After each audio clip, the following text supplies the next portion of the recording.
My name is David Okafor. I am 35 years old.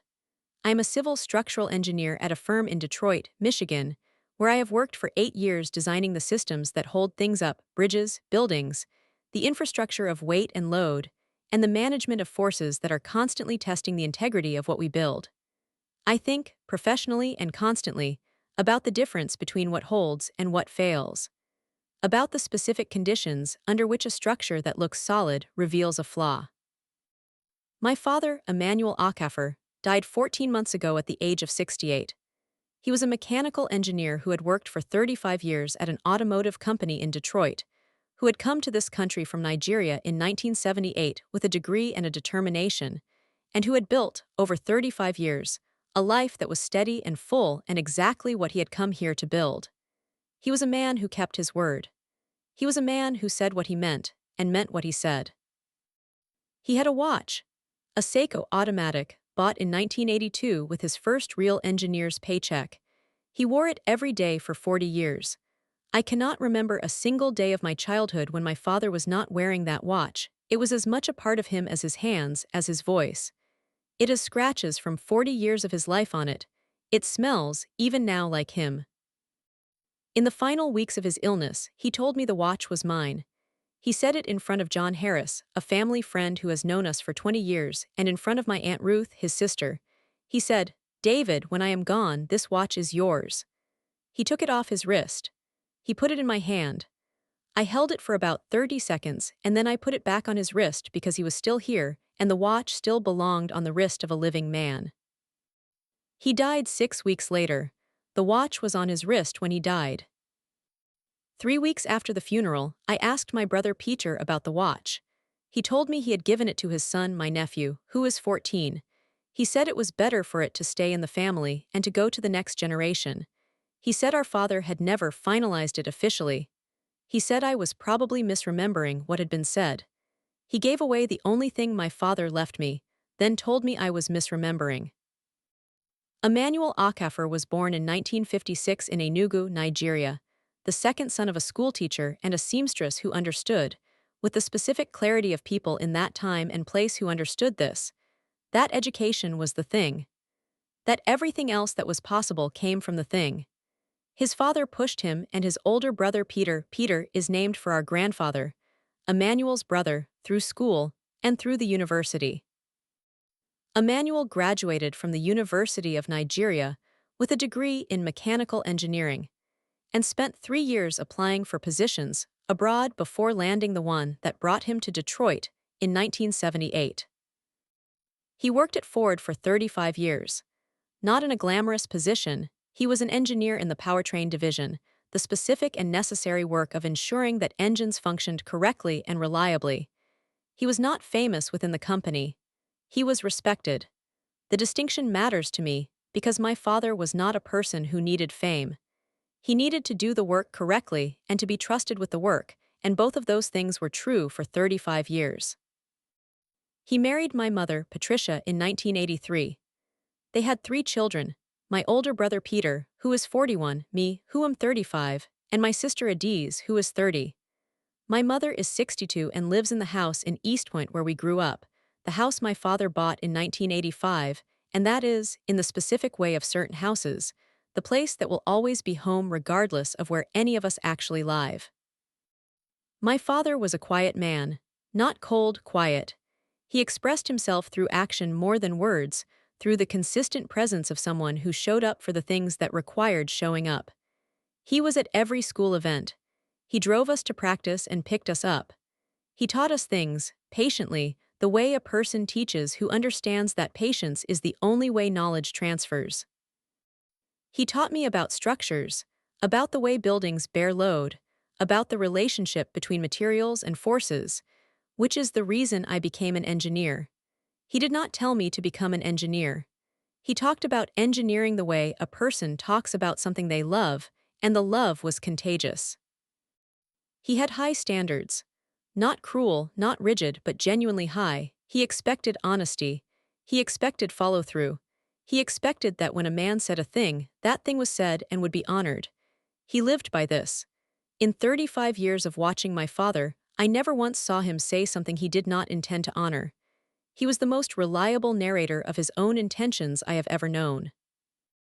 Which is why what Peter did with the watch is so specific a betrayal. Not just because it was the watch, though the watch matters and I will tell you about the watch, but because it was my father's word that Peter overrode. Peter looked at two witnesses and the clear statement of a dying man and decided that his own judgment about what should happen to the watch outweighed all of it. He decided that finalized officially meant something different from what his father's actual words meant. And that decision is the one I needed to address. The watch is a Seiko 5 automatic. Reference number I will not specify because it is not a collectible, and the reference number does not matter. It is a mid-range automatic watch, the kind that was widely available in the early 1980s to working professionals who wanted something reliable and mechanical, and that would last. It is not a Rolex. It is not worth more than a few $100s if it is worth that. It has accumulated 40 years of scratches and dings, and the specific patina of a watch that was worn and used rather than kept. My father bought it in February 1982 with his first real engineer's paycheck. He bought it specifically, not casually. He researched it. He went to the store to look at it. He chose it deliberately. He told me this story many times. He said, "When you have been eating cheap food and wearing cheap shoes for 4 years in school, and then you get the paycheck that says you are an engineer now, you need to buy something that is not cheap. Not expensive. Just not cheap. Something that says, I am going to be here for a long time. I bought the watch because a watch says, I have time and I intend to use it well." He wore it every day from February 1982 until the day he died. 40 years and 9 months. He wore it to work, and he wore it on weekends, and he wore it at weddings and funerals, and at every school event I ever participated in. When I think of my father's hands, which is often, because I have his hands, the same size and proportion and the same way of moving, I think of his hands with the watch on the left wrist. The watch is part of my memory of him, the way a voice is part of a memory, not separable from the person without a loss. I have wanted the watch for as long as I was old enough to understand wanting something for a reason beyond its use, not because it is expensive, because it is the object that holds the most of my father, because every scratch on it has a story, and because it was on his wrist in every moment that mattered, because it smells like him, a smell that is fading from other things, and that I am afraid of losing. My father knew I wanted it. We had talked about it, briefly, in the way of men in our family who talk about important things briefly because extended discussion of emotion is not the register we are most comfortable in. He knew. He said once, years ago, that the watch was the thing he would leave to the right person. He said it was the kind of object that needed to go to the person who understood what it was. He did not specify in that conversation who the right person was. He specified it in the final weeks of his illness, in a room with witnesses. Peter was not in the room. Peter was in another part of the house. He was visiting that week. He came and went from the bedroom. He was present in the house but not in the specific moment when our father took off the watch and put it in my hand and said, "When I am gone, this is yours." He was not there. And when I told him what had happened, he said our father had never finalized it officially. He said I was probably misremembering. And I thought, there are two people who heard exactly what was said, and what was said was not ambiguous, and I am not misremembering. I want to give you the bequest as precisely as I can, because the precision matters. Not because I need to prove it to you, the witnesses prove it, but because the specificity of the memory is part of why the dismissal of it as misremembering was so pointed. It was a Tuesday in April, 6 weeks before my father died. He was in bed. He had been spending most of his time in bed by that point, his energy depleted by the illness in ways that the weeks of watching had made visible and terrible. He was still himself. His mind was clear, and his speech was clear, and he had the specific quality of a person who has made peace with where they are and is spending their remaining energy on the things that matter. John Harris was there. John is 64 years old and has known our family for 20 years. He was my father's closest friend from the early Detroit years, the man my father called when something needed to be worked through. He was visiting that Tuesday afternoon. My Aunt Ruth, my father's sister, 4 years younger, who had come from Philadelphia for the final period, was also in the room. We had been talking for about an hour. My father was reminiscing, the way people do in the final period, going through the architecture of a life. He talked about Nigeria, about coming to Detroit, about the company, about my mother, about his children. He talked about Peter, and about me, and about Adiz with the specific, calibrated love of a father who has watched 3 children become 3 different people. Then he said, "John, Ruth, I want you to hear something." He said it with the deliberateness of a man making a point specifically because witnesses were present. He was not confused about the import of what he was doing. He looked at me. He reached over to the bedside table where the watch was. He had taken it off in the previous week because the clasp was getting difficult to manage with his reduced strength, and it had been sitting on the table. He picked it up. He looked at it for a moment. He said, "David, when I am gone, this watch is yours. I want John and Ruth to hear me say it so there is no confusion afterward. This watch goes to David." He held it out to me. I took it from him. He said, "Hold it for a minute." I held it for maybe 30 seconds. I looked at the scratches I knew, and the scratches I did not know the stories of. I felt the weight of it, a modest weight, the specific weight of a watch that has been worn so long it has become part of the body. I gave it back to him. I said, "Wear it a little longer, Dad." He laughed, a real laugh, the laugh I knew. He put it on the table. He said, "John, Ruth, you heard me." John said, "We heard you, Emmanuel." Ruth said, "I heard you, brother." That is the bequest, not a vague expression of intention. A deliberate, witnessed, specifically stated gift from a man who understood the significance of witnesses and invoked them on purpose. He said, "I want John and Ruth to hear me say it so there is no confusion afterward." He was thinking about the afterward. He was thinking about the possibility of confusion, and he was addressing it preemptively. And 3 weeks after he died, the confusion Peter created was exactly the confusion he had been trying to prevent. My father died on the last Thursday in May. He died in the morning, at home, with my mother and Adiz in the room and me and Peter arriving within the hour. He died the way he had lived, quietly and on his own terms, with his house in order. The funeral was held the following Saturday. It was a full service. The Nigerian church community my parents had been part of for 30 years, extended family from both sides, colleagues from Ford who had known him for decades. The room was full in the way that rooms are full for people who have lived long in one place and invested in the people around them. There were 300 people. John Harris spoke. He said things about my father that I had not heard articulated before, and that confirmed things I had felt but had not had words for about the specific quality of Emmanuel Okafor's integrity, about the way he kept his word, about what it meant to know a man for 20 years and never once see him say something he did not mean. John said, "Emmanuel meant what he said. Every time. If he told you something, you could rely on it. That is the rarest and most valuable quality a person can have." Ruth sat in the front row beside my mother. She cried the way sisters cry for brothers, with the specific grief of the person who has known someone the longest and who understands most fully what has been lost. Peter gave the family eulogy. He spoke about our father well. He is a capable speaker, and he knew his father, and he said the right things. He spoke about the watch briefly, in passing, in the context of a memory he was sharing about our father always being on time. He said, "Dad's watch, 40 years, that watch knew every moment of his life." He said it with the apparent reverence of someone who understood the object's significance. After the funeral, the watch was not discussed. It was still on the table in my parents' bedroom where it had been since the Tuesday in April when my father had last worn it. My mother knew I was supposed to have it. She had been told by my father. She had discussed it with him later. She said to me quietly in the days after the funeral, "The watch is for you. Your father told me." I said, "I know, I will take it when things settle."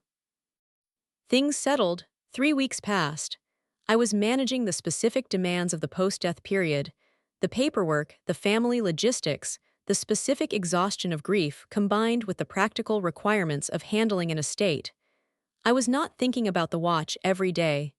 I trusted that it was there. I called Peter 3 weeks after the funeral to ask when would be a good time for me to come by and pick up a few things from the house, including the watch. Peter said, "About the watch, I need to tell you something." And I understood, from the quality of the pause before he spoke, that the thing he needed to tell me was not good. Peter said he had given the watch to his son Marcus.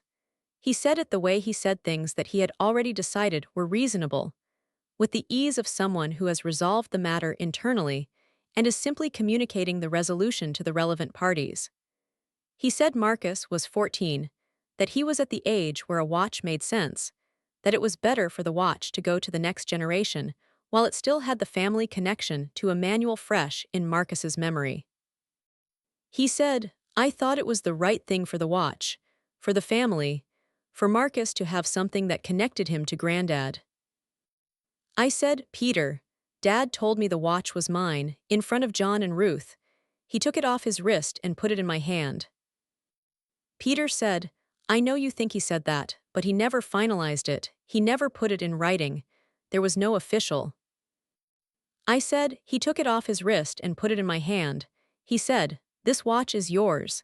He specifically invoked John and Ruth as witnesses so there would be no confusion afterward. He said that."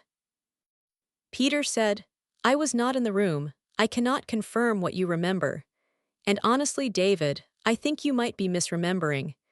Dad could have been saying something general that the watch should stay in the family, that it should go to someone."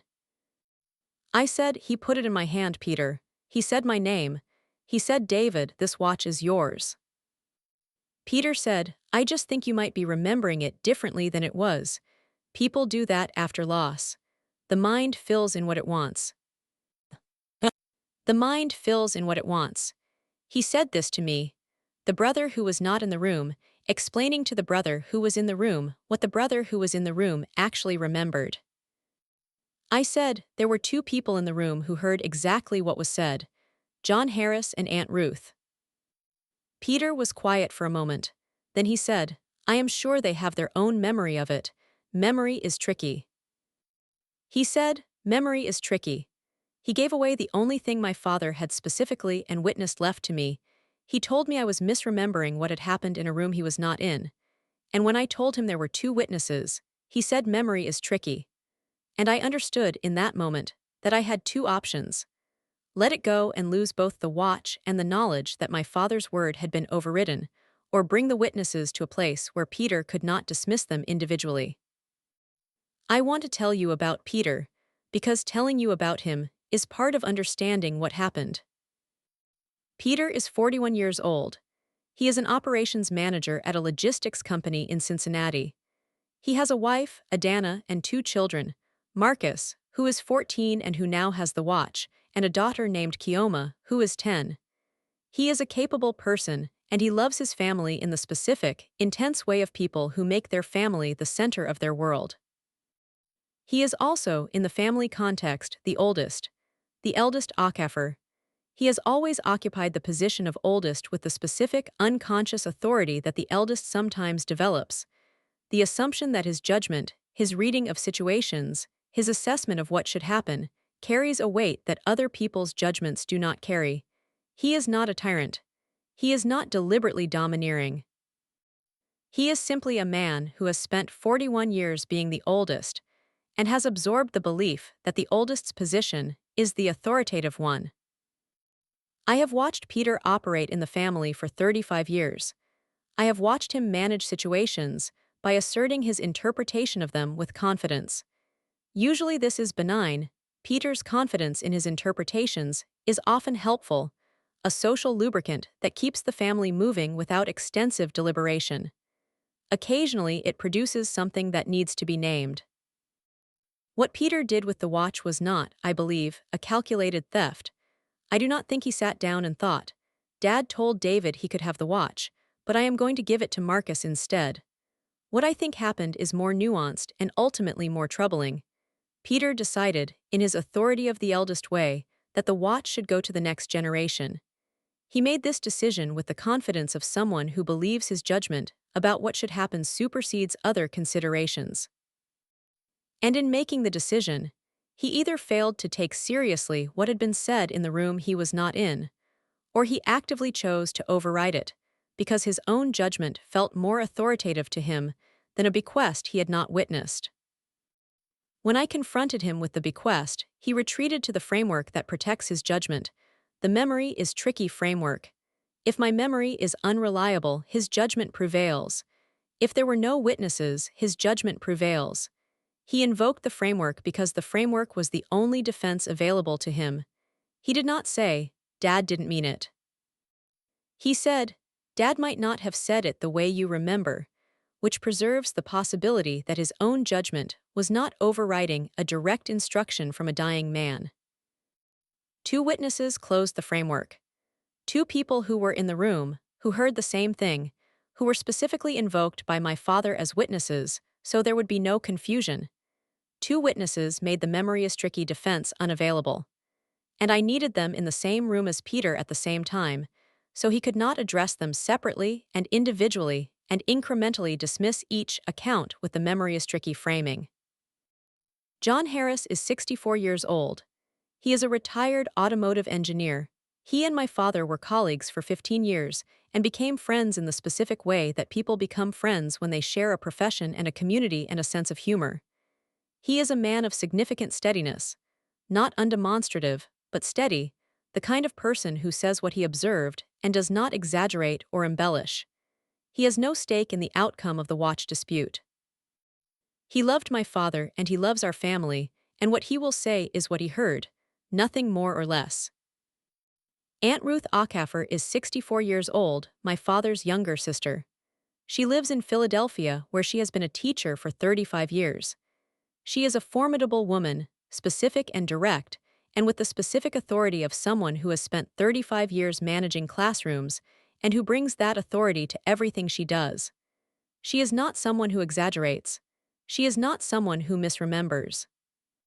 She was there and she heard what was said, and she said, "I heard you, brother," in response to my father invoking her. I called John 2 days after my conversation with Peter. I told him what had happened. I told him Peter had given the watch to Marcus and had said I was misremembering the bequest. John was quiet for a moment. Then he said, "David, I was in that room. I heard every word. Your father said, 'David, when I am gone, this watch is yours.'" He said it clearly. He said it with the specific intention of making sure it was heard by witnesses. I am not misremembering. He said, "What do you need from me?" I said, "I need you to say that in front of Peter. Not to be confrontational, to correct the record. Peter has dismissed my account as misremembering. If two people who were in the room say the same thing at the same time, he cannot dismiss both accounts individually." John said, "Tell me when." I called Aunt Ruth. She was predictably direct. She said, "I heard your father. I said I heard you, brother, because he asked me to witness it. He specifically said he wanted no confusion afterward. There is no confusion about what was said. Your brother is wrong." She paused. "And I will say so." I organized a family dinner at my mother's house in East Point. I told my mother what I was planning. She said, "Good, it is right." I invited Peter and Adana. I told Peter it was a family dinner, which it was. I did not tell him what the agenda was going to be. John and Ruth both came. The full family assembled in the house in East Point where we had grown up, at the table where our father had eaten thousands of meals, in the room where the specific warmth of the Okafor household had always been most present. And after dinner, after the meal and the ordinary conversation of a family gathering, I said, "There is something I need to address with the family. I need everyone to hear it." My mother's dining room has always been the center of the Okafor household. It is not a large room, but it holds the family without crowding. There is something about the specific dimensions of it, the way the table is placed, that makes the room feel complete when the family fills it. My father ate at the head of that table for 30 years. He had not eaten there in 14 months. His chair was at the head of the table. We did not put anyone in it. It was present in its emptiness, which is the way things are present in the homes of people who have recently died. Dinner was good. My mother had cooked. She always cooks when the family gathers, and the cooking is the form her love takes, and we received it as we always had. Peter was his ordinary self during dinner, the eldest, confident, telling stories with the ease of someone who is comfortable at the center of a gathering. Adana was warm. The children were there, Marcus, Peter's son who was wearing the watch. I noted it on his wrist when he came in. I noted it, and I did not say anything at that point. The time for saying something was after dinner. After the plates were cleared and the family was settled with coffee and dessert, I said, I need to talk to everyone about something. About the watch. About what happened with the watch and what I want to do about it. Peter looked at me. He had the wariness of someone who had known this was coming and had not known when. I said, 3 weeks after Dad died, Peter told me he had given the watch to Marcus. He said Dad had never finalized the bequest officially and that I was misremembering what had been said. I want to address the question of what was said. I asked John and Ruth to be here tonight because they were both in the room when Dad made the bequest. I want to ask them to say, in front of everyone, what they heard. Not what I told them. What they personally heard in that room. My mother said, I want to hear it too. Adiz said nothing. She was watching Peter. Peter said, David, I don't think we need to turn this into. I said, Peter, please. He stopped. The room was quiet. I looked at John. I said, John, what did my father say in that room on the Tuesday in April? John said, Emmanuel said, David, when I am gone, this watch is yours. He said, I want John and Ruth to hear me say it so there is no confusion afterward. He held the watch out to David. David took it and held it for a moment and gave it back. Emmanuel said, John, Ruth, you heard me. And I said, we heard you, Emmanuel. He said it clearly, not dramatically, the way a person states a fact they observed. I said, Ruth. Ruth said, I was in that room. Emmanuel said those words exactly as John described them. He said David's name, he said the watch is yours. He invoked us as witnesses because he specifically did not want confusion about the bequest afterward. I said, I heard you, brother. I said it because he asked me to confirm that I had heard. She looked at Peter. Your father was not confused. He was not speaking generally. He said David's name. He said the watch is yours. The room was quiet. My mother was looking at Peter. Adiz was looking at Peter. Adana, Peter's wife, was looking at her hands. Marcus, who was wearing the watch, had not yet understood the full significance of what was being said. Peter said, he stopped. He started again. I did not know the full context of what was said in that room.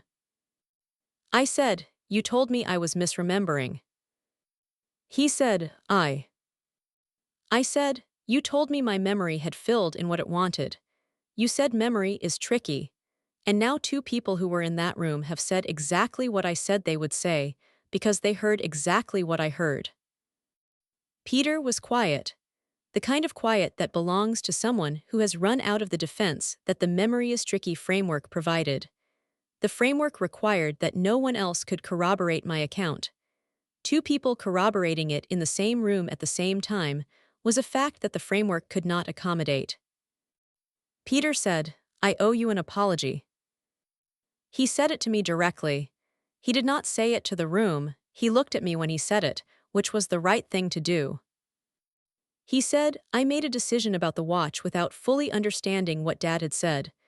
I thought I was doing something right for Marcus and for the family. I thought passing it to the next generation was the right thing. I should have asked. I should have talked to you before I did anything with it. He paused. And I should not have told you that you were misremembering. That was wrong. You were not misremembering. My mother said, Peter, your father's word is not something you override. He said, I know, Mom. Marcus, who had been following this with the wide eyes of a 14-year-old who is beginning to understand what is happening, looked at his father. Peter looked at his son. Peter said, Marcus, I need you to give the watch back to Uncle David. He said it with the gentleness of a father who is doing something difficult for the right reason. Granddad gave it to Uncle David. That was his decision and we should have honored it. Marcus looked at the watch on his wrist. He looked at me, he unclasped it, he held it out. I did not go to him immediately. I said, "Marcus, I want you to know something. Granddad loved you." The watch was not about love, it was about the specific story he had with this watch and why he wanted it to go where it went. He would have wanted you to have something too. We can talk about that. Marcus said, "Okay, Uncle David." He held the watch out. I went and took it from him. I held it for the first time in 14 months. The weight of 40 years, the scratches I knew, and the ones I didn't, the smell. I held it in my hand at my mother's dining table in Eastpoint, and I thought about my father saying, "Hold it for a minute." I thought about how I had held it for 30 seconds and given it back. I thought about the man who had worn it for 40 years and who had decided, with witnesses, who it should go to. And I put it on my wrist. Peter and I have a different relationship now. I want to be honest about this rather than pretending that the watch being returned and the apology being given made everything the same as it was before. It did not. The specific thing that Peter did, overriding our father's stated wish, and then telling me I was misremembering, is a thing that changes a relationship. Not breaks it, changes it. I am more careful with Peter now. Not hostile, but with the specific awareness of someone who knows that his brother's judgment of what is right can override his acknowledgement of what was said, and that this is a quality to be aware of in future interactions. That awareness is the permanent change. John and Ruth both called me in the days after the dinner. John said, "Your father would have been glad you did that." He said it with the specific quiet of someone who knew Emmanuel Okafor for 20 years and understood what keeping your word meant to him. I said, "He was there, John. He was in that room in spirit and he was glad." John said, "I know he was." Ruth called and said fewer words. She said, "The watch is where it belongs. Your father is at peace with it." I said, "Thank you for being there, Aunt Ruth." She said, "I heard your father. I will always say what I heard." Marcus is going to be fine. He is 14 and he understood what had happened and he gave the watch back without being asked twice. I spoke with him privately later and I told him about the watch's history, the first paycheck, 1982, the deliberate choosing. I told him about his grandfather and time, and I told him that someday when I am gone, he will be considered for something that carries a story. He understood. He is a good kid.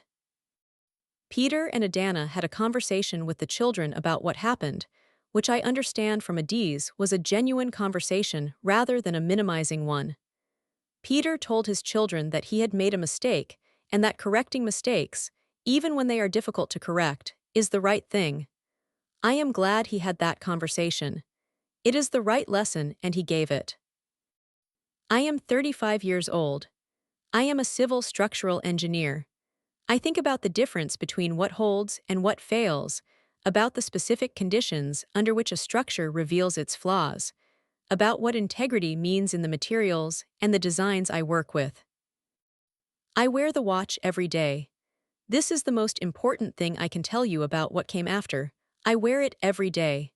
Not as a statement, not as a display, because it belongs on a wrist and it was on my father's wrist every day and now it is on mine, and the continuity of the wearing is the thing that matters. The watch smells different now than it did when he died. The smell that was his is fading as it becomes mine, as my own daily presence replaces his on the leather and the metal. This is one of the most specific forms of grief I have experienced, the gradual replacement of his smell with mine, the transition of the object from his to mine. I thought I would be more upset by this transition. I find instead that I am grateful for it. The watch is becoming mine. That is what it was supposed to do. I have thought about my father's decision to invoke witnesses. He said, "I want John and Ruth to hear me so there is no confusion afterward." He was right that there would be confusion. He knew his sons. He knew the dynamics. He knew that without witnesses the question of what he had said would be susceptible to the interpretation of whoever had the most confidence in their own interpretation. He was right about all of it. He was also a man of his word who understood that words need to be witnessed to have the force he intended them to have. He taught me that. By invoking John and Ruth, he gave me the tools to honor his word even when his oldest son tried to override it. He thought ahead. He gave me the witnesses. He made sure there was no confusion. There was still confusion, but not for long, and the watch is on my wrist. He gave away the only thing my father left me, then told me I was misremembering. I brought the people who heard it.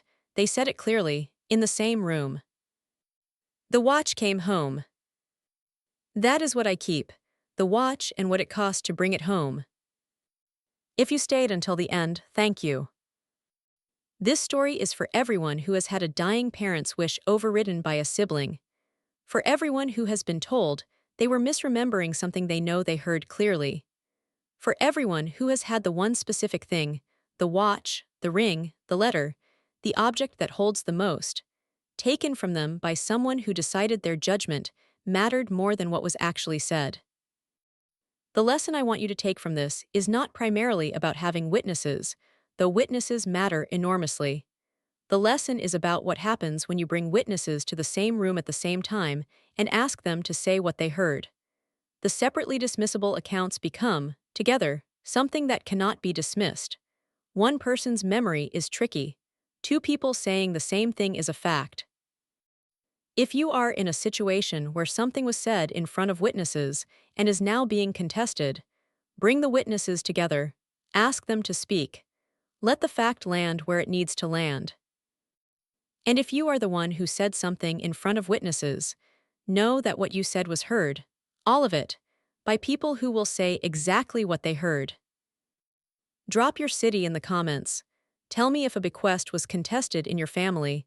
Tell me what you did. I read every single one. Subscribe, hit the bell, share this.